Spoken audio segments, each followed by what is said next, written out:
तो इसके अलावा जो साथी अभी नए हैं तो वो ये बात याद रखें कि शायद पहली दफा में 100% चीज समझ नहीं आएगी, लेकिन अगर वो रेगुलरली आएंगे क्लासेस में तो चीजें आस्ते आस्ते समझ आना शुरू हो जाएंगी। तो डू नॉट बी अफ्रेड के आपको चीजें पूरी समझ नहीं आ रही। आपको अगर चीज 0 भी आ रही है और हम लीड पूरा क्वेश्चन कर रहे हैं तो आपको मिनिमली एटलीस्ट क्वेश्चन जरूर समझ आ जाएगा। और याद रखेंगे गूगल के टोटल 500 क्वेश्चन है,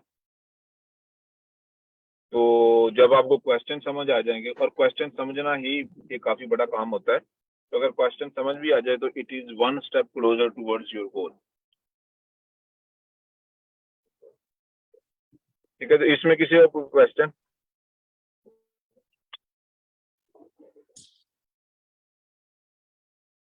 चलें, किसी का कोई और जनरल क्वेश्चन है तो वो प्लीज पूछ सकते हैं मेरे से।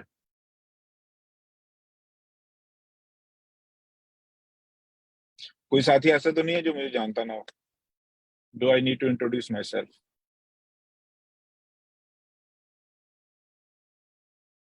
जी जाहिद करें क्वेश्चन।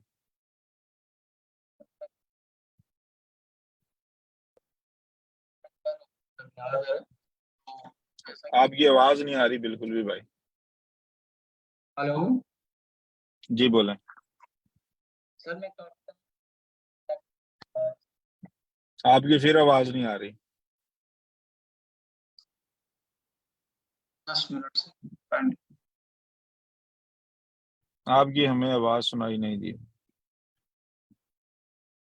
आप आई थिंक टाइप कर सकते हैं, तो मैं टाइप कर से रीडिंग कर लूँ, कोई साथी रीड कर देगा तो मैं इसका रिस्पॉन्स दे देता हूँ। It is all fine. ठीक है, क्योंकि आपको माइक के आपकी आवाज आ ही नहीं रही बिल्कुल भी। कहीं दूर से एक आधा वर्ड सुनाई दे देता, वरना नहीं आ रहे।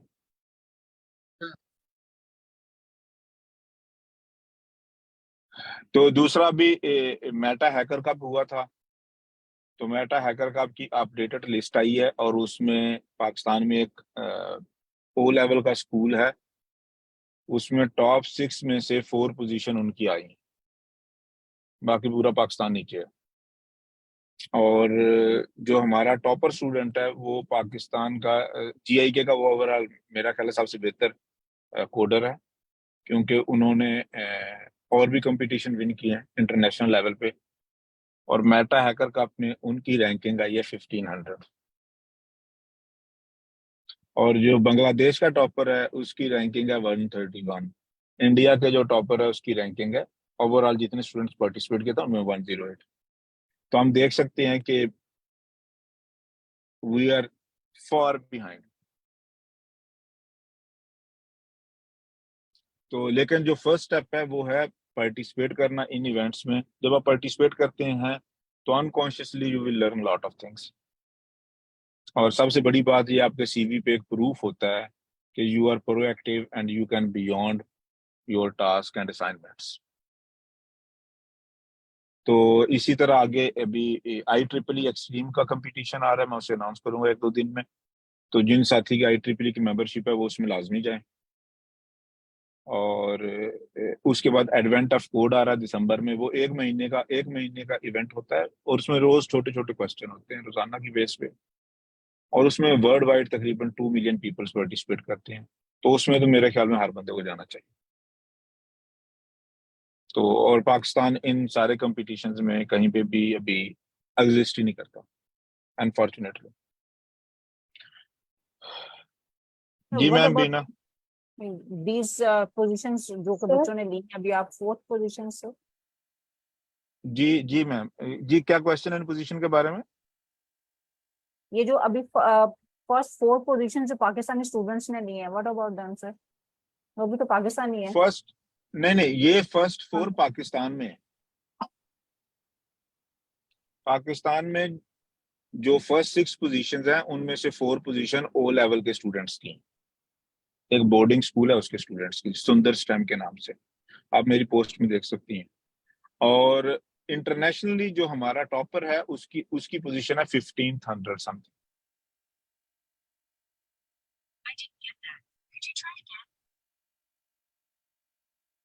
तो ये बात क्लियर हो गई है? Yes sir. सर एक क्वेश्चन मुझे पूछना था। जी। सर आपने कहा था कि हम जो है वो कनेक्ट करें इंटरनेशनल लेवल पे स्टूडेंट से या फिर जो टीम है इंटरनेशनल, ताकि उनके साथ हम जो है वो वर्क करने का हमें एक्सपीरियंस हो। तो सर मैंने एक टीम को ज्वाइन किया था। आई डोंट रिमेम्बर एग्जैक्टली क्या इसका नेम था, लेकिन ना वो जर्मनी का था। वो स्टूडेंट जो था उसने कहा ही डिड कॉल मी, और उसने कहा कि ना आप जो है वो ठीक है, आप मेरी टीम में आ सकती हैं ये वो।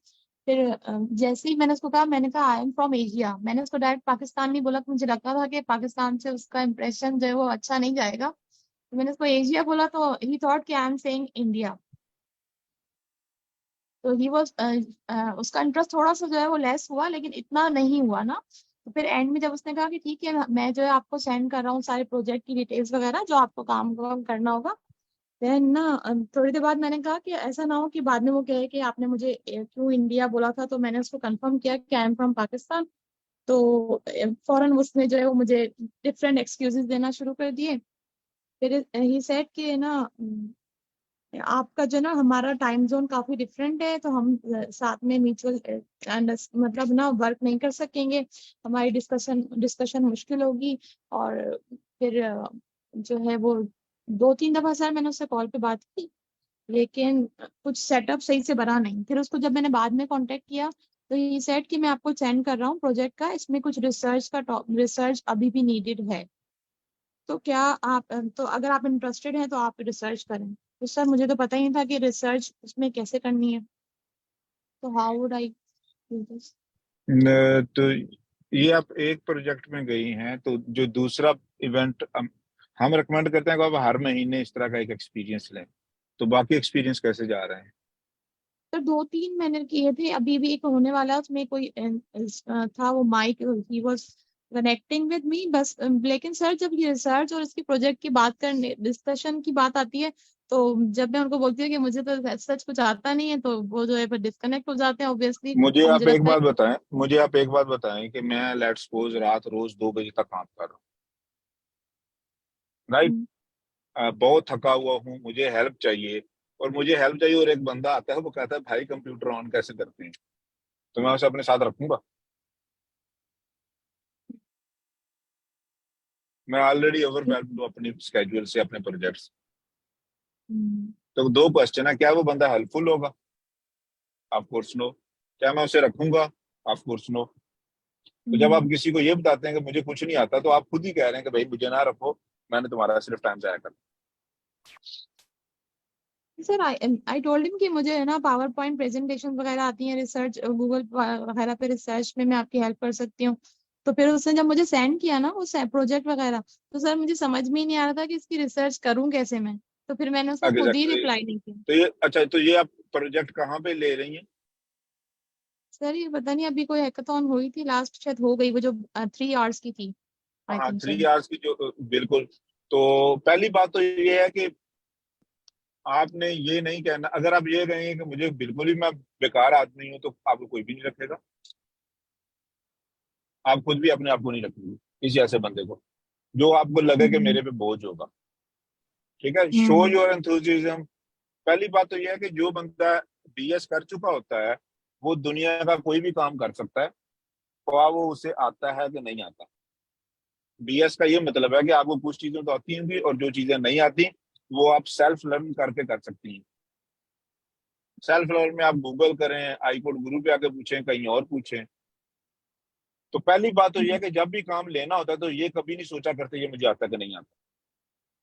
हम्म, ये बात इस तरह तो मुझे जॉब में भी कोई काम नहीं मिलेगा। जॉब में मैं जितने काम मिलता हूँ, पिछले 20 साल में मैंने जितने प्रोजेक्ट किए हैं, उनमें से 90% का मुझे एबीसी भी नहीं थी पता जब मैं उन्हें कमिट कर रहा था। उसकी रीजन क्या है? आप अगर क्या कहते हैं कैजुअल से एटीट्यूड देंगी, तो कोई और बंदा होगा जो ऐसा शो करेगा कि वो तो एक्सपर्ट है इस चीज का, हालांकि उसने आधा घंटा पहले गूगल पे सर्च की होगी उस बारे में। हम्म, तो और दूसरी चीज ये है कि ट्राई करें, ट्राई योर हार्ड। स्लैक में भी आगे पूछें, आगे पीछे से पूछें, गूगल भी करें। और अगर फेल हो रही हैं, तो it is perfectly fine to fail. मैं आपको गारंटी देता हूँ कि आप 2-4 दफा से ज्यादा फेल नहीं होंगे। उसके बाद आप परफॉर्म करना शुरू हो जाएंगे। आपको अभी आपको देखा ना, अभी आपको ना बात करना आती है ना आपको रिसर्च का, आपको कुछ भी नहीं आता। Yes sir. तो जब आप हर दफा फेल होंगी तो you will learn few things. जब आप रिसर्च का प्रोजेक्ट लें तो फिर उससे कुछ क्वेश्चन पूछें, ऑब्वियसली वो 2-4 क्वेश्चंस का आंसर देगा, उसके बाद इरिटेट हो जाएगा। तो इसका मतलब है कि उस प्रोजेक्ट में आपने जितना सीखना था कुछ ना कुछ आपने सीख लिया। नेक्स्ट प्रोजेक्ट में आपको जो क्वेश्चन होंगे वो ज्यादा बेहतर होंगे, फिर भी लोग इरिटेट होंगे। तो आपको कुछ फेलियर स्टार्ट में मिलते हैं, उसके बाद सक्सेस मिलना शुरू हो जाती इंशाल्लाह। है। राइट। फर्स्ट आप अगर इसे झूठ समझती हैं तो हाँ, झूठ बोला जाता है। जब आप प्रोजेक्ट लेती हैं तो नेवर से कि मुझे नहीं आता। कोई बंदा आपको प्रोजेक्ट नहीं देगा। सर कोई दैट इज बंदा द थिंग ऐसे बंदे को प्रोजेक्ट नहीं देना चाहता जिसमें जिसकी जो मोटिवेशन है वो उसके फियर से बड़ी ना हो। जब आपको फियर बड़ा होता है तो आप कहते हैं देखो ना, मैं मुझे काम दे दो लेकिन मुझे ना आता नहीं। What does it mean? नहीं, it's not the it fear, means कि बंदा it's just बंदा I will हाँ, not let down anyone. मैं आपको ये बता रहा हूँ। जी, मैंने आपको पॉइंट गेट कर लिया। मैं आपको ये बता रहा हूँ कि जब आप सीनियर होंगी तो आप कैसे सोचेंगी, या आज जो बंदा सीनियर है, प्रोजेक्ट लीडर है, वो कैसे सोचता है। Project leader Yes. की सबसे पहली रिस्पॉन्सिबिलिटी होती है वो एक अच्छी टीम बिल्ड करे। अगर वो टीम बुरी बिल्ड कर लेता है तो ऑब्वियसली उसकी हेडेक होगी। राइट। Yes sir. देखें, पाकिस्तान में जो रेडी पे सेब बेचने वाला है वो गले हुए सेब क्यों बेचता है? क्या उसका दिल करता है? वो खराब फ्रूट क्यों बेचता है? या वो आपको क्यों झूठ बोलता है कि फ्रूट बहुत अच्छा लेकिन वो खराब होता है? क्यों? क्योंकि उसने बच्चों के लिए रोजी कमानी। अगर यही रिसर्च प्रोजेक्ट के साथ आप जॉब अटैच होती और उस जॉब की सैलरी से आपका घर चलना होता तो आप उसे बिल्कुल ना कहती मुझे नहीं आता, आप सारी रात जागती और आप परफॉर्म करके दिखाती ताकि आपको सैलरी मिले।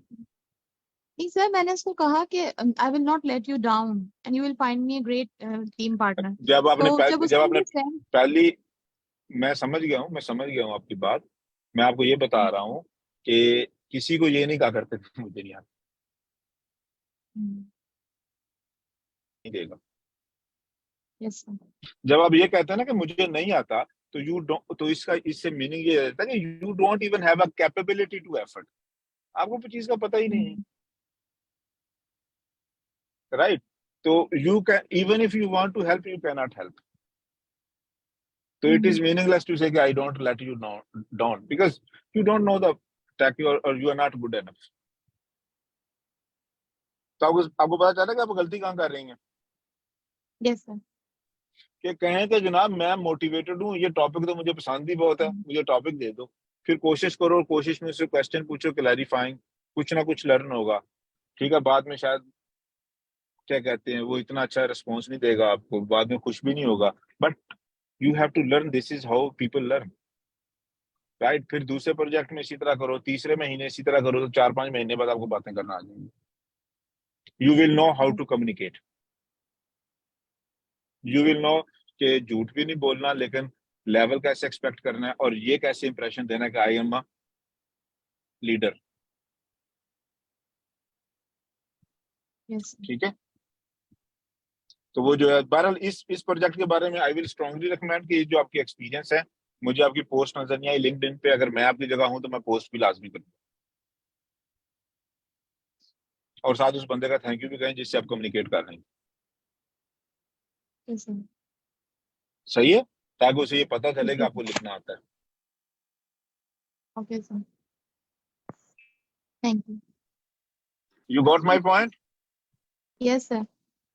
हाँ, कि आपने किसी तरह जो अरबी का ऊंट होता है ना कि खैमे के अंदर सर देता है पहले, तो आपने किसी तरह इस सिस्टम में घुसना और उसके लिए आपको शुरू में एफर्ट पुट करनी पड़ेगी और शुरू में फेलियर होंगे। It is perfectly fine, it is expected, वरना हर बंदा ही टॉप कर रहा हो, हर बंदा ही सक्सेसफुल हो रहा हो। ये नेक्स्ट क्वेश्चन किन का है? अस्सलाम वालेकुम सर। जी वालेकुम सलाम।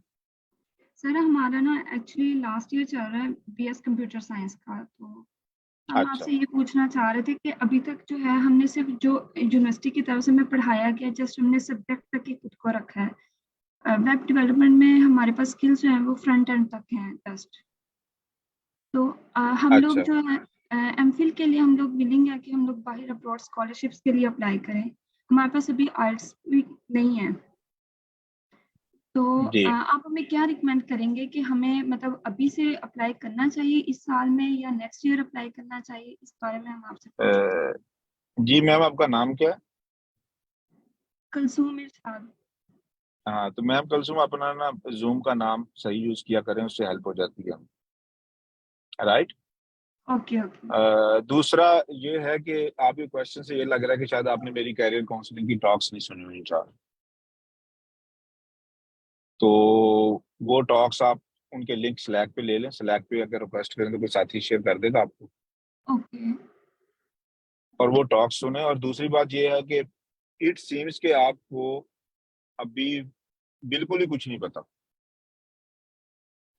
हाँ जी। You are at level 0। जी। आपको ये भी नहीं पता मार्केट की डिमांड क्या है, आपको ये भी नहीं पता करना क्या है, आपको ये भी नहीं पता करना कैसे है। तो मैं इसको समराइज कर देता हूँ कि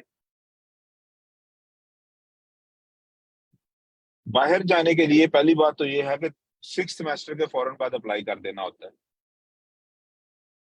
यानी कि 6 सेमेस्टर के फौरन बाद आपने आइल्स और जीआरई करना होता है और अप्लाई कर देना स्कॉलरशिप्स के लिए। दुनिया में लाखों स्कॉलरशिप होते हैं, हजारों स्कॉलरशिप को बंदा ही कोई नहीं मिलता। तो स्कॉलरशिप बहुत ज्यादा है अगर आप सही तरीके से अप्लाई करें। और दूसरी बात यह है कि जब हम बाहर जाने की बात करते हैं तो कोशिश करें 90% चांस हो कि आप यूएसए में जाएं, क्योंकि यूएसए में आपको आगे कैरियर बहुत अच्छा मिलेगा। और इसके बाद जो पहले 6 सेमेस्टर में क्या करना चाहिए स्टूडेंट्स को जो अभी यूनिवर्सिटी में एंटर हो रहे हैं, पहले 6 सेमेस्टर में उन्हें गूगल, एप्पल, माइक्रोसॉफ्ट इनके इंटरव्यू की तैयारी करनी चाहिए। तो जब 6 सेमेस्टर हो तो उस वक्त तक आप कह सकें कि अगर आज गूगल मेरा इंटरव्यू लेता है तो most probably I will clear it. और जब आपका एडमिशन हो जाए तब तो फिर आप पाकिस्तान में बैठे हुए एमएस का कोर्स वर्क कंप्लीट करें, ताकि जब आप यहाँ पे आए तो एमएस में आप टॉप कर सकें, जीपीए 4 ले सकें। तो जो स्टूडेंट ऐसा करेगा उसका कैरियर ट्रैक रिकॉर्ड क्या होगा? वो यहाँ पे आएगा, वो क्लास में टॉप करेगा। आई कोड गुरु के सारे स्टूडेंट्स ने अभी तक टॉप किया अल्लाह के फजल से। उसके बाद वो स्टार्ट करेगा 60-70 लाख रुपए वाली सैलरी से, और उसका कैरियर एक क्या कहते हैं कि एलीट किस्म का कैरियर होगा। तो जो नॉर्मली स्टूडेंट वैसे जिस तरह आप बात कर रहे हैं, अच्छा इसमें फ्रंट एंड की कोई जरूरत नहीं है सीखने की, इस सारे ट्रैक में बैक एंड की कोई जरूरत नहीं है। सिर्फ गूगल के 500 सवाल हैं वो करने लीड कोड के, और वही करने वो जो 99% लोग गूगल का इंटरव्यू फेल करते हैं वो उन्हीं 500 क्वेश्चंस पे करते हैं जो लीड कोड के क्वेश्चंस हैं। तो लेट्स सपोज अगर आप ये ट्रैक नहीं इस्तेमाल करते तो आप किसी तरीके से अमेरिका पहुंच जाते हैं या यूरोप पहुंच जाती हैं। तो पहली तो बात है कि आप इतना अच्छा ग्रेजुएट, आप इतनी अच्छी ग्रेजुएट नहीं होंगे, आपको कोई अच्छी कंपनी रखेगी नहीं। तो ये ऑलमोस्ट गारंटीड है, मुझसे नहीं हुआ करते। आप ये कहेंगे आप मेहनत कर लेंगे मास्टर में, तो इट इज टू लेट कि आप मास्टर में हार्ड वर्क करें। It is too late. आप जितना मर्जी हार्ड वर्क कर लें, यू कैन नॉट सर्वाइव। और अगर आपने गूगल वगैरह की तैयारी नहीं की हुई तो फिर आप कम से कम 10-15 साल लेट हो जाएंगी। यानी कि अगर आप एफर्ट करेंगी दोबारा गूगल की प्रिपरेशन की तो 10 से 15 साल में तैयारी होगी। ये मैं हकीकत बता रहा हूँ, मजाक नहीं कर रहा, एग्जैजरेट नहीं कर रहा। तो at the end of the day क्या होगा?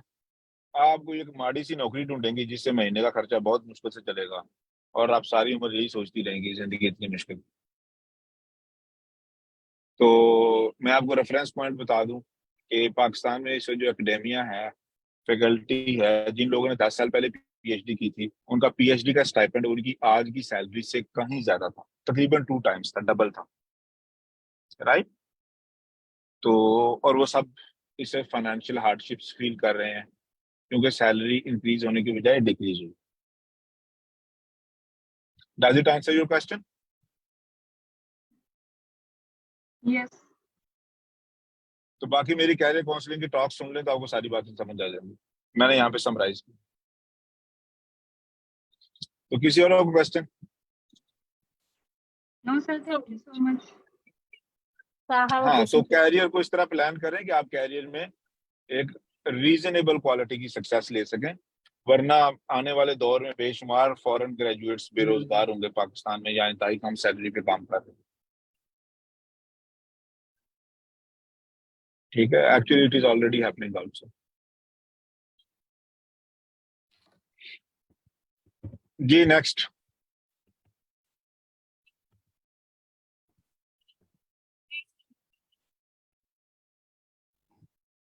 Sir, I want to ask a question, please. जी, Sir, what do you say? What is professionalism? अगर आप अपने वर्ड्स में बताना चाहें तो प्लीज सर। प्रोफेशनलिज्म मेरे ख्याल में ये है कि जो मेरा अपना लाइफ एक्सपीरियंस है, या जिस पे मैं बिलीव करता हूँ, या जो मैं प्रैक्टिस करता हूँ, कि अगर आप घर से स्कूल जा रहे हैं और रास्ते में कुत्ते खड़े हैं, तो आपने उन कुत्तों, और वो भौंक भी रहे हैं आप पे, तो आपने कैसे उनसे बचाव करके, उनको इग्नोर करके सेफली स्कूल पहुंचे। तो दूसरे अल्फाज में आप इतने, अगर हम नॉर्मल जुबान में पूछें, कि आप इतने डीट हूं और इतने कमिटेड हूं अपने गोल्स के साथ, कि अगर कोई बंदा आपको कोई बात कहता भी है, तो आप अपने काम में इतने बिजी हो कि आपके पास इतनी एनर्जी ना हो कि आप उस पर रिएक्ट करें। तो इसे हम प्रोफेशनलिज्म कहते हैं। Professionalism dedicated to your task. जैसा रेडी वाले की प्रोफेशनलिज्म ये होती है कि उसने रात शाम होने तक बच्चों के लिए रोटी कमानी है, जो मर्जी करना पड़े। वो इलाका भी खुद ढूंढेगा कि जहाँ पे उसने बेचने हैं, वो अच्छी मंडी में अच्छा फ्रूट भी ढूंढेगा, वो सब कुछ करेगा। और रास्ते और दिन में 10 गाहक उसकी बेइज्जती भी करके जाएंगे कि तुम फ्रूट अच्छा नहीं देते। हालांकि वो दिन में सारा दिन मेहनत करके बड़ी मुश्किल से इतने पैसे कमाता है कि वो रोटी खा सके, लेकिन फिर भी उसे 8-10 कस्टमर उसकी बेइज्जती भी करके जाएंगे कि यू आर डिसऑनेस्ट पर्सन, तुम फ्रूट सही नहीं बेचते। लेकिन वो उन सब डिसऑनेस्ट जो लोग उसकी बेइज्जती करते हैं उन्हें इग्नोर करता है कि भाई तुम्हें क्या पता, you are not in my shoes, you don't understand but क्या कहती हैं कि मैं इसकी सिचुएशन में हूँ। तो और वो अपना काम करता है। This is called professional. Okay, sir. Does Thank it you so answer much. Your question? Yes, sir. Thank you so much. Super focused, laser focused on the goal. Rest of the things are called distractions. Right? मसलन पाकिस्तान में बहुत सारे लोग हैं जो काफी सारे काम सिर्फ इसलिए करते हैं ताकि उनके सराउंडिंग के लोग खुश हो जाएं, और वो उसमें अपनी एनर्जी भी लगाते हैं, और आखिर में उन्हें मिलता भी कुछ नहीं। तो और जो प्रोफेशनल्स होते हैं वो कहते हैं कि जो सराउंडिंग के लोग हैं, मैं इनमें से किस बंदे को कैसे यूज कर सकता हूँ कि मैं अपना गोल अचीव करूँ, क्योंकि गोल बहुत मुश्किल है। और मैं ना सिर्फ अपने आप को, पूरे के पूरे एनवायरनमेंट में कैसे यूज करूं कि मैं गोल अचीव कर सकूं। This is called professionalism. Professionalism mean laser focused on the goal while ignoring the distractions, ignoring the environment, ignoring lot of other things.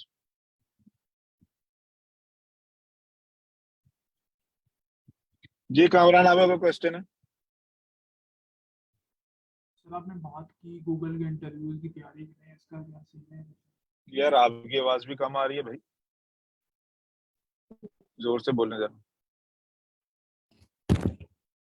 Sir मैं कह रहा हूँ आपने जो बात की गूगल के मतलब तैयारी करें इंटरव्यूज की, जी अब याद ही होगा आपको। आपकी फिर आवाज गायब हो गई।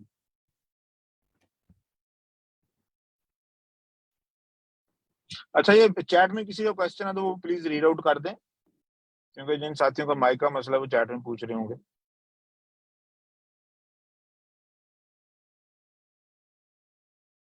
Anyone please unmute yourself and read the question from chat. अस्सलाम वालेकुम सर। जी वालेकुम सलाम। सर मेरा तीसरा सेमेस्टर है, तो सर मुझे इसके बारे में आइडिया नहीं है, ना ये आई कोड गुरु का और ना ये स्कॉलरशिप और हैकाथॉन वगैरह जिसकी आप बात कर रहे हैं। हाँ तो तो आप सर थोड़ा सा गाइड। चैट में मेरी 4 टॉक्स शेयर की गई हैं, उन्हें सुन लें तो वो सारी बातों को पता चल। जी सर। सर ठीक है। कामरान का क्वेश्चन ये है कि गूगल के लिए कैसे स्टार्ट करें तैयारी। गूगल के लिए अगर आप आई कोड गुरु पे रोज 1 घंटा देते हैं तो गूगल के लिए आपकी तैयारी हो जानी चाहिए 1.5 साल। जो आपने आई कोड गुरु बनाया ही इसी गोल को अचीव करने के लिए है कि हमारे स्टूडेंट्स लॉन्ग टर्म सक्सेस ले सकें। तो जो लोग मेरे इल्म के मुताबिक या जहां तक जो मुझे लगता है कि अगर आप आई कोड गुरु पे रेगुलर हैं तो ये काम ऑटोमेटिकली हो जाएगा, लेकिन अगर आप क्लासेस में नहीं आते तो it is impossible to do. ये ह्यूमन के लिए इम्पॉसिबल है। कोई एक्सेप्शनल बंदा कर सकता है, लेकिन ह्यूमन के लिए, नॉर्मल 99% लोगों के लिए ये पॉसिबल ही नहीं है। ये मैं बेस्ड ऑन माई एक्सपीरियंस कह रहा हूँ। You can not prepare it alone. ना तो आपको गाइडेंस मिलेगी, ना आपको हेल्प मिलेगी दूसरों की, ना आपको मोटिवेशन मिलेगी। तो it is impossible to do it yourself, in other words.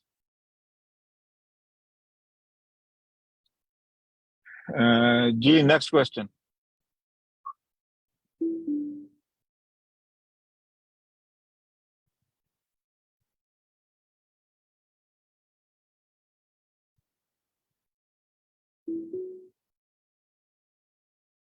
चलें, किसी का कोई क्वेश्चन नहीं है? अच्छा ये फजीला मैम का बीना का, क्वेश्चन है जी रीड कर दें इसको। चैट में है क्वेश्चन के मैं नेचुरल साइंस की स्टूडेंट हूँ। I have no idea how to join and participate international hackathon, तो व्हाट शुड आई डू। आप आई कोड गुरु पे आए, हम खुद आपको इंटरनेशनल हैकाथॉन में लेकर।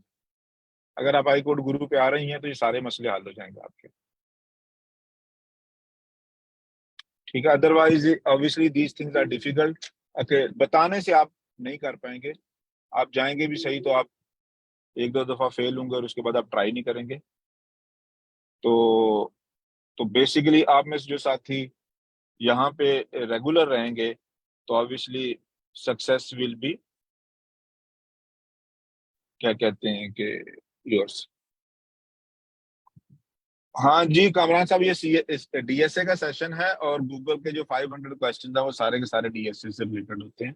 और हम जो क्वेश्चन क्लास में करते हैं लीड कोड से, ये भी सारे गूगल के या एप्पल वगैरह के क्वेश्चन होते हैं। जो मेरी जो एक्चुअली में यहाँ पे फर्स्ट क्लास है, तो अभी मैं 3rd सेमेस्टर हमारा स्टार्ट हो गया इस मंडे से। एक्चुअली मैं एनईडी से हूँ। तो सर यहाँ पे जो डीएसए पढ़ा रहा है वो हम किस लैंग्वेज में पढ़ रहे हैं, मतलब पाइथन में या फिर किसी और लैंग्वेज में। डीएसए की मेरे भाई लैंग्वेज कोई नहीं होती। सर किसी का डीएसए हर लैंग्वेज में एक जैसा बहुत होता है। आप जिस मर्जी लैंग्वेज में डीएसए करें। यहाँ पे हम पाइथन का सिंटेक्स फॉलो कर रहे होते हैं, लेकिन मैं आपको बता देता हूँ कि मैं इस वक्त तकरीबन 1 दर्जन से ज्यादा लैंग्वेजेस में कोड रोजाना की बेस पे देख रहा हूँ। लैंग्वेज अगर आप आई कोड गुरु पे आ रहे हैं तो 2-3 महीने बाद लैंग्वेज का आपको मसला नहीं रहेगा। ठीक है, ये शुरू में हेजिटेशन होती है। तो you are at the right time. अगर आप अभी फोकस करें कि आप 3rd सेमेस्टर हैं कि आपने 6th सेमेस्टर तक गूगल की लिस्ट खत्म कर देनी है, तो इंशाल्लाह आपकी जो स्टार्टिंग सैलरी है वो आज की अमाउंट में 60-70 लाख रुपए पर मंथ। सर अस्सलाम वालेकुम। सर मेरा क्वेश्चन ये है कि सर मैं 5th सेमेस्टर में हूँ और सर मेरे पास 1 ईयर है कि सर हमने फाइनल ये प्रोजेक्ट देना होता है। तो सर मैं इसके लिए कैसे प्रिपेयर कर सकती हूँ कि भाई मेरे पास इतना टाइम होगा कि भाई मैं इसको टैकल कर सकूँ। जी, फाइनल ईयर प्रोजेक्ट बेसिकली जो हम स्टूडेंट को सजेस्ट करते हैं वो ये करते हैं कि आप हर महीने हैकाथॉन में जा रहे हैं तो कोई एक हैकाथॉन का प्रोजेक्ट पकड़ें, उसे थोड़ा सा एक्सटेंड करें और हफ्ते 1.5 हफ्ते में फाइनल ईयर का प्रोजेक्ट सबमिट करवा दें। गूगल में अगर आपने जाना है, दुनिया की अगर आपने किसी अच्छी कंपनी में जाना है तो ये मैटर नहीं करता कि आपका फाइनल ईयर का प्रोजेक्ट कैसा था और क्या था। सर जो मेरा नॉर्मल क्वेश्चन ये जी मेरा क्वेश्चन ये कि सर मेरे पास जस्ट आप कह सकते हैं कि 1 या 2 इयर्स रह गए, तो जी इस अरसे में सर मैं इस चीज को टैकल कर सकती हूँ, यानी मैं इस चीज को एक तरह से मास्टर कर सकती हूँ कि मैं उस आप लेवल कोर्स तक कर सकती हैं। अगर आप आई कोड गुरु पे आ रहे हैं तो तकरीबन गारंटीड है कि हो जाएगा। अगर आप नहीं आ रही तो मेरे ख्याल में इम्पॉसिबल है। सर फिर ये एक सेशन से हो जाएगा या सर जब भी ये सेशन आए तो मैं उसको हाँ, एक अटेंड सेशन करूँ? मोर देन एनफ है। आई रिकमेंड कि आप एक सेशन लें और वो रेगुलरली लें। Okay sir. Just 1 hour a day. आप थके हुए हैं, बीमार हैं, अच्छे हैं, खुश हैं, बिजी हैं, एक सेशन में लाजमी है। और जरूरी नहीं है कि आपने बहुत सीरियस होकर बैठना, बेशक चाय का कप पकड़ें और बस सुनते रहेंगे क्या बातें हो रही। ठीक है, आप खाना पका रहे हैं, आप कोई और काम कर रहे हैं तो साथ आप इसे भी लगा लें और डिस्कशन सुनते रहें। लेकिन आप टाइम में मैटर ऑफ टाइम ये चीजें आपको खुद ब खुद ग्रिप में आना शुरू हो जाएंगी। ये चीजें मुश्किल नहीं है बिल्कुल भी।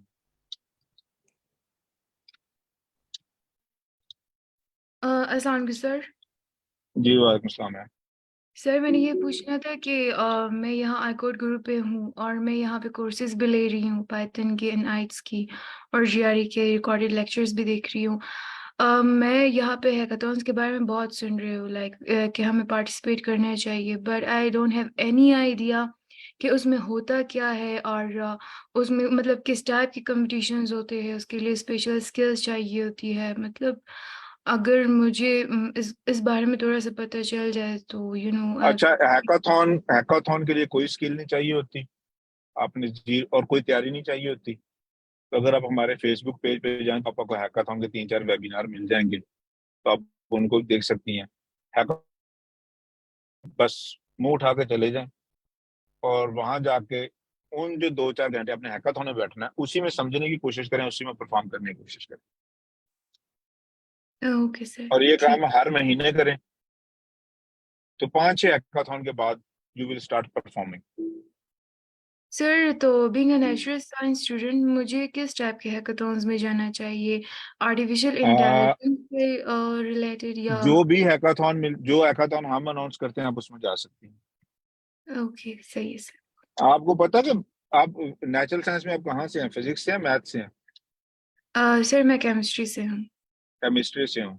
तो आपको पता है केमिस्ट्री का दुनिया में सबसे बड़ा एम्प्लॉयर कौन है? जी सर।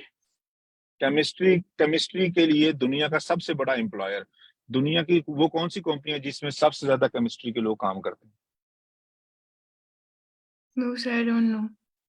गैस करें, कोई और बंदा गैस करे। नासा। नासा। नासा में क्या काम है यार?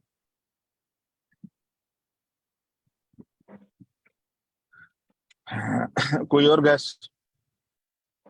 अच्छा, आप नासा में कितने लोग काम करते हैं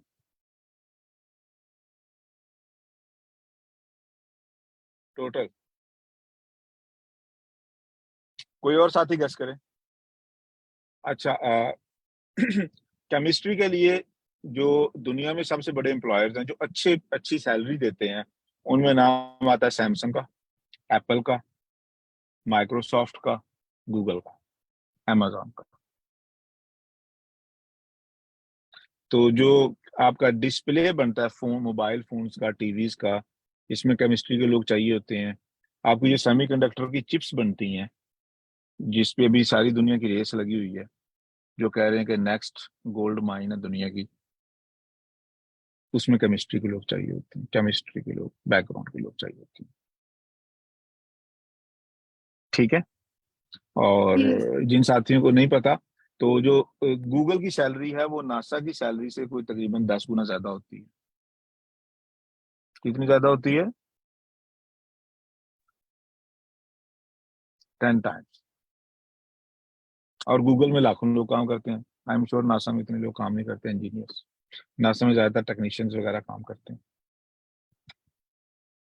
तो जो दुनिया की इस टॉप की टेक कंपनीज हैं, जो दुनिया की जिनमें टॉप की रिसर्च होती है, उसमें Apple, Samsung, Google, Facebook, Microsoft, Amazon आते हैं।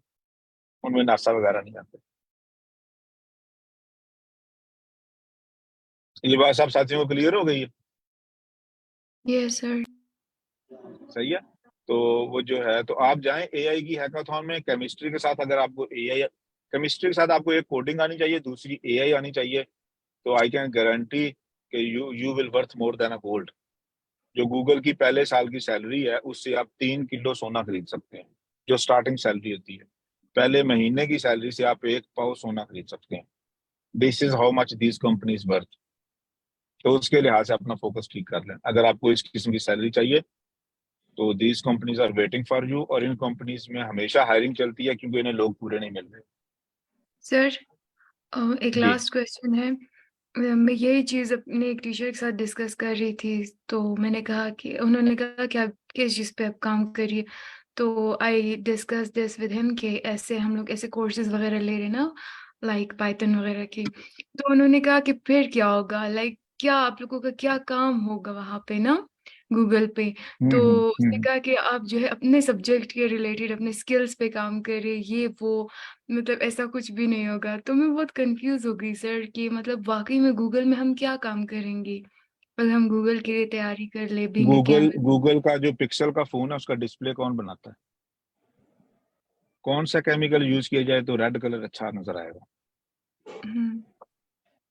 ये केमिस्ट काम करता है। आप अगर पाकिस्तान में हमारी फैकल्टी को ये बातें पता हो तो पाकिस्तान पे इतना लोन ना होता, राइट? राइट। तो अगर अगर हमारी फैकल्टी को ये बातें पता हो तो वो पाकिस्तान में फैकल्टी ना हो, वो गूगल में जॉब कर रही है। ठीक है, तो आई कोड गुरु बेसिकली यही जो गैप है अवेयरनेस का उसे ब्रिज करने की कोशिश कर रहा है। तो आज के दौर में आप उतने अच्छे प्रोफेशनल जितनी अच्छी आपको कोडिंग आती है और एआई आती है। अगर आपको ये दोनों चीजें नहीं आती तो आप ग्रेजुएट लेवल का काम नहीं कर सकते, बेशक वो केमिस्ट्री का हो, बायो का हो, किसी और चीज का हो। ठीक है जी। जी नेक्स्ट क्वेश्चन। अस्सलाम वालेकुम सर। जी वालेकुम सलाम। सर मेरा 2 क्वेश्चन थे। आज मेरा फर्स्ट सेशन था डेटा स्ट्रक्चर्स के सेशन में। तो मैंने पूछना था आपसे कि sir before start jumping into leet code, क्या हमें हैकर रैंक से स्टार्ट करनी चाहिए प्रॉब्लम सॉल्विंग स्किल्स ताकि इम्प्रूव हो जाए? अच्छा, और बिल्कुल बहुत जबरदस्त सवाल है ये। यूनिवर्सिटीज ऐसे ही काम करती हैं। यूनिवर्सिटीज में प्री रिक्विजिट कोर्सेज होते हैं, पहले आप बेस कोर्स लेते हैं फिर आप उससे एडवांस जाते हैं, ऐसा ही है। पहले सेमेस्टर में फर्स्ट ईयर में आप 100 लेवल के कोर्सेज लेते हैं, फिर आप 200 लेवल के ले रहे होते हैं। टूवर्ड्स द एंड आप 500 लेवल के या 400 लेवल के कोर्सेज ले होते हैं।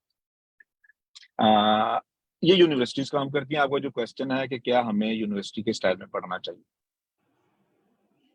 एम आई करेक्ट? अच्छा, मैं आपसे पूछता हूँ अब कि चलने के लिए 350 मसल चाहिए होते हैं, तो क्या आपने जब चलना शुरू किया था तो आपने ये सोचा था कि मैं पहले 350 मसल्स की एक्सरसाइजें वगैरह करूं ताकि मैं चलना सही शुरू करूं? नो या सर। आपने जस्ट चलने की स्टाइल शुरू कर दी? तो इसी तरह क्या बोलने से पहले आपने सोचा था कि पहले मैं आसान आसान वर्ड बोलूं, या जो आपके सराउंडिंग में जो लोग थे उन्होंने तेज बोलना बंद कर दिया था कि बच्चा भी बोलना सीख रहा है तो इससे बोला नहीं जाएगा, तो हम आसान आसान लफ्ज बोलते हैं ताकि ये बोलना जल्दी शुरू हो जाए? ऐसा नहीं होता ना? तो बोलने और चलने में सक्सेस रेट कितना है ह्यूमन का? 100% है। सभी बोलते हैं अनलेस कोई टेक्निकल मसला हो, ऐसा ही है, राइट सर। तो मैं तीसरे एक और एग्जांपल देता हूँ। जब आप मशीन लर्निंग का मॉडल ट्रेन करते हैं और मॉडल को बहुत सारा डाटा देते हैं, तो क्या डाटा आप ऑर्डर में देते हैं कि पहले आसान आसान डाटा देना फिर मुश्किल देना? No sir. आप जिस भी ऑर्डर में डाटा दें मशीन लर्निंग को तो वो लर्न कर लेता है, ऐसा ही है। Yes sir, right. इसी तरह आप जिस मर्जी ऑर्डर में आपके सराउंडिंग में लोग चल रहे हों, भाग रहे हों, आप चलना सीख लेते हैं। जिस मर्जी ऑर्डर में आपके सराउंडिंग में लोग बोल रहे हों, आप बोलना भी सीख लेते हैं। तो ह्यूमन ब्रेन अल्लाह ने ऐसे बनाया कि ये किसी भी ऑर्डर में चीजें सीख सकता है और जो फिर मिसिंग डॉट्स होते हैं उन्हें आपस में कनेक्ट कर सकता है।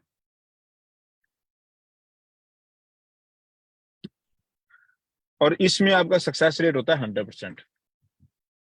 और जिस तरीके से यूनिवर्सिटीज पढ़ाती हैं तो यूनिवर्सिटीज का सक्सेस रेट तो आपको पता ही है। कितने ग्रेजुएट्स हैं जिन्हें जॉब मिलती है और उनमें से कितने ग्रेजुएट्स हैं जो कि अपनी जॉब से खुश हैं?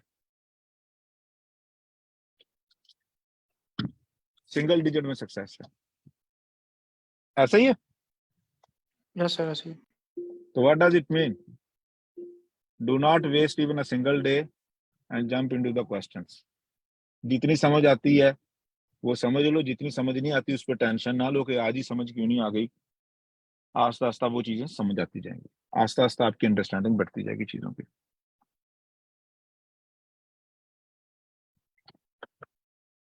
तो आई होप कि आपको बात मेरी समझ आ गई। Yes sir, right, thank you so much.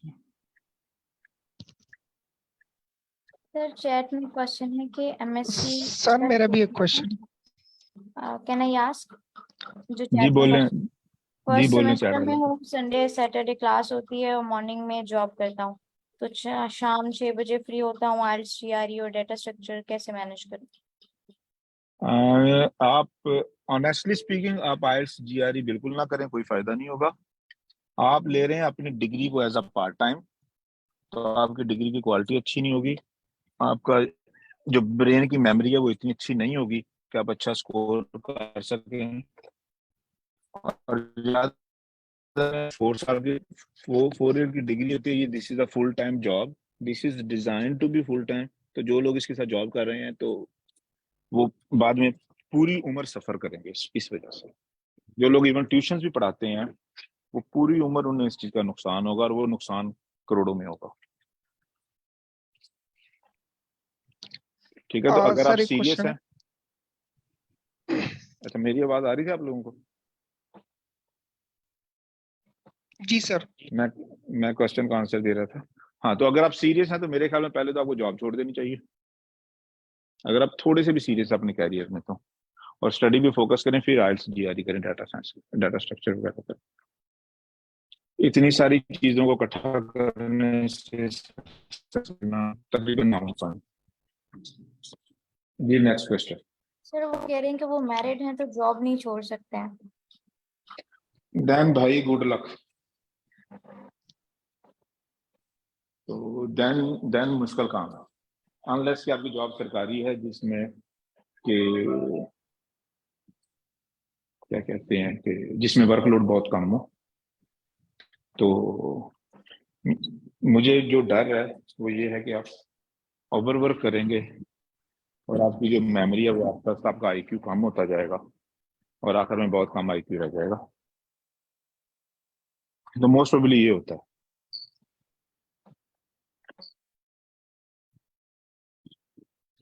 Ji next question.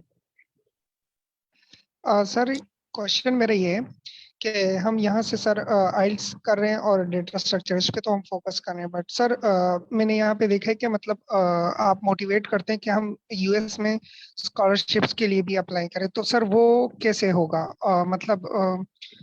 मतलब हमें कैसे पता लगेगा और हम अप्रोच कैसे करेंगे उनको? तो उसके बारे में अगर कोई आइडिया आप बताएं यूनिवर्सिटीज को स्कॉलरशिप्स के लिए। भाई उसके लिए आप हैकाथॉन में हर महीने, उसके लिए हमारा जो 5 PM का कैरियर काउंसलिंग का सेशन है उसमें जाएं और जो मेरी 4 कैरियर टॉक्स हैं वो सुन लें, उसके बाद कोई क्वेश्चन है तो आपसे लाएं। अगर आप 5 PM के कैरियर काउंसलिंग सेशन में जाएं जो सैटरडे को होता है, तो उसमें हम CV रिव्यू कर रहे होते हैं, SOPs रिव्यू कर रहे होते हैं, लेटर ऑफ रिकमेंडेशन रिव्यू कर रहे होते हैं, तो वहां से आपको आइडिया मिल जाएगा। ठीक है सर।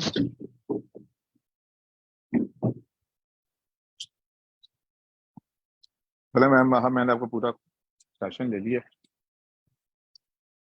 तो आई कैन इमेजिन कि आप बोर तो हुई होंगे। Sir thank you so much, आपने बहुत अच्छे से स्टूडेंट्स की क्यूरीज को जो है वो हल की है। Thank you so much sir, आपका आपने अपना कितना कीमती वक्त दिया है। हम लोग तो सर सीख लेंगे डेटा स्ट्रक्चर। जी श्योर। तो इसी तरह कोई और किसी क्वेश्चन हैं तो please feel free to ask, feel free to discuss and do have big dreams.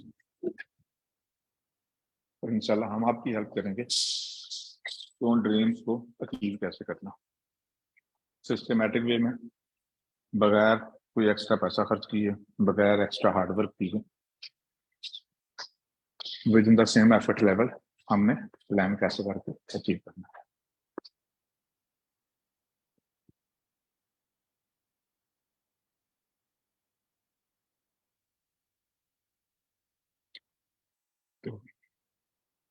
तो जी किसी का कोई लास्ट क्वेश्चन?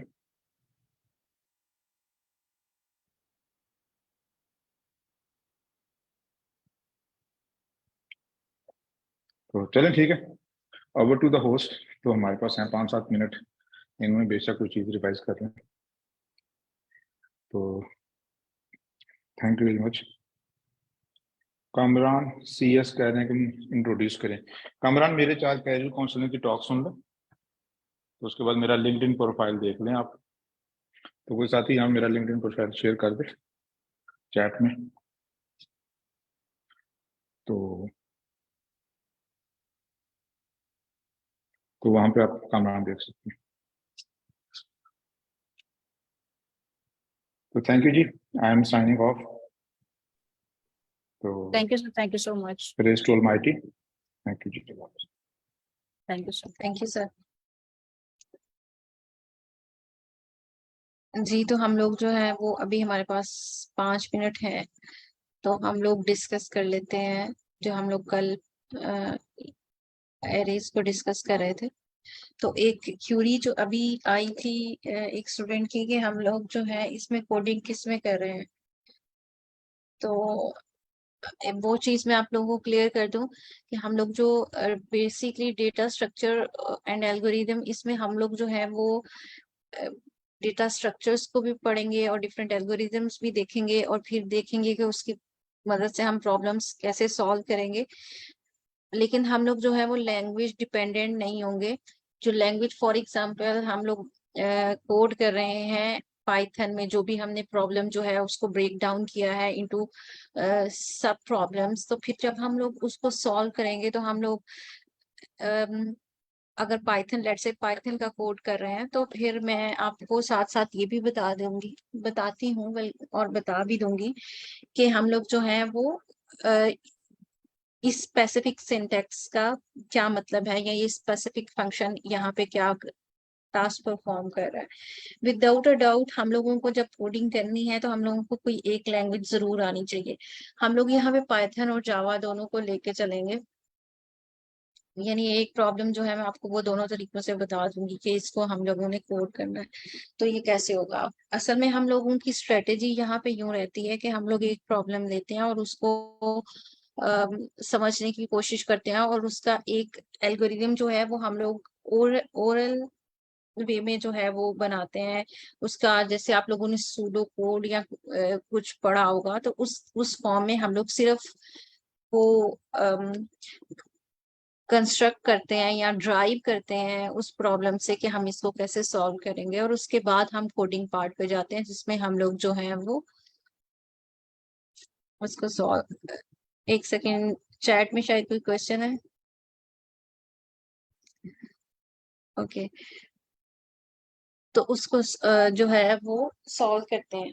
मैं अब हम लोग जो इस कोर्स में फॉलो करेंगे उसमें हम लोग जावा और पाइथन दोनों लैंग्वेजेस यूज करेंगे। इट्स नॉट लाइक दैट कि कभी हम जावा यूज करेंगे और कभी हम पाइथन, ऐसा नहीं होगा। इनफैक्ट जब हम एक प्रॉब्लम सॉल्व करेंगे तो मैं आपको उसका जावा का वर्जन भी दिखा दूंगी। हाँ जी, पूछे। मैम ये न्यू सेशंस है, अगर ये न्यू सेशंस है तो कौन सी क्लास चल रही है, लाइक नंबर कौन सा डे है? ये आज इस क्लास का 3rd डे है। ये सेशन स्टार्ट हुए ही अभी, ये वेंसडे है, मंडे से ये सेशन स्टार्ट था और अभी हम लोगों ने बिल्कुल स्टार्ट किया है। कल हम लोगों ने एरे और इसके अलावा सेट्स को देखा था, और शुरू में हमने डेटा स्ट्रक्चर को डिफाइन किया था और उसकी डिफरेंट टाइप्स को, और कल हम लोगों ने एक लीड कोड की प्रॉब्लम सॉल्व करने अभी समझने की कोशिश की थी, तो सेशन का टाइम कंप्लीट हो गया था, तो वो फिर हम लोगों ने वहीं पे छोड़ दी। ओके मैम, थैंक जी यू। तैयब। मैम मैंने पूछना था कि DSA स्टार्ट कैसे करें हम before jumping into LeetCode, कि हम पहले टॉपिक्स वाइज इन सब को देख लें, यानी समझ लें कि लीड ये क्या कहते हैं, लिंक लिस्ट क्या करता है, हैश मैप वगैरह ये सब देख लें, या फिर एक एक टॉपिक को हम सीखें और उसके बाद स्टार्ट कर दें इनके क्वेश्चंस करने। तो मैं ज़रा इसमें स्टक था, ज़रा बता दीजिएगा इसके बारे में।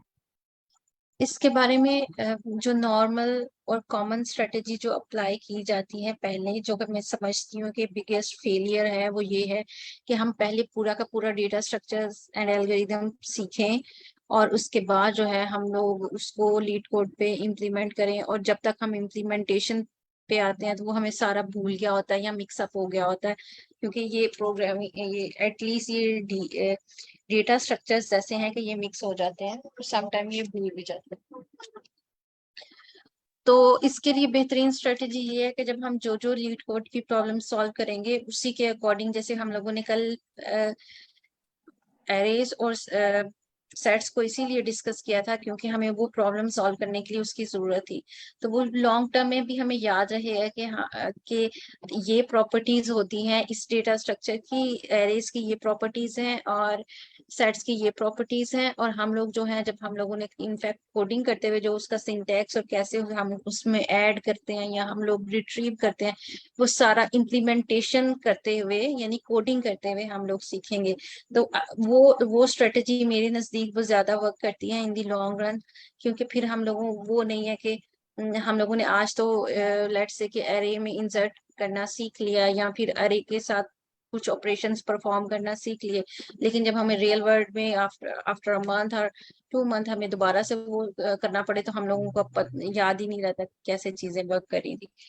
तो ये एक काइंड ऑफ बेटर स्ट्रेटेजी है, जो प्रॉब्लम सॉल्व करेंगे उसी के अकॉर्डिंग डेटा स्ट्रक्चर उस दिन रिवाइज करेंगे। मैं आपको समझाऊंगी ये डेटा स्ट्रक्चर कैसे काम करता है, इसमें कैसे चीजें होती हैं, और फिर उसके बाद जो है हम लोग वो प्रॉब्लम सॉल्व करेंगे। यही स्ट्रेटेजी है जो हम इसमें फॉलो कर रहे हैं। अदरवाइज जो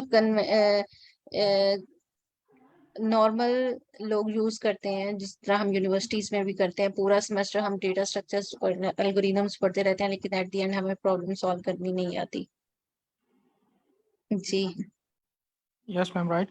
लेकिन मैम मैं पूछना चाह रहा था कि अब ये डीएसए हम कर रहे हैं तो इसके साथ साथ कोई रोड मैप अगर आप सजेस्ट कर दें। एक दोस्त ने neetcode.io किया था, क्या वो ठीक है या फिर आप लोग किन्हें फॉलो कर रहे हैं, जरा उसके बारे में बता दीजिए।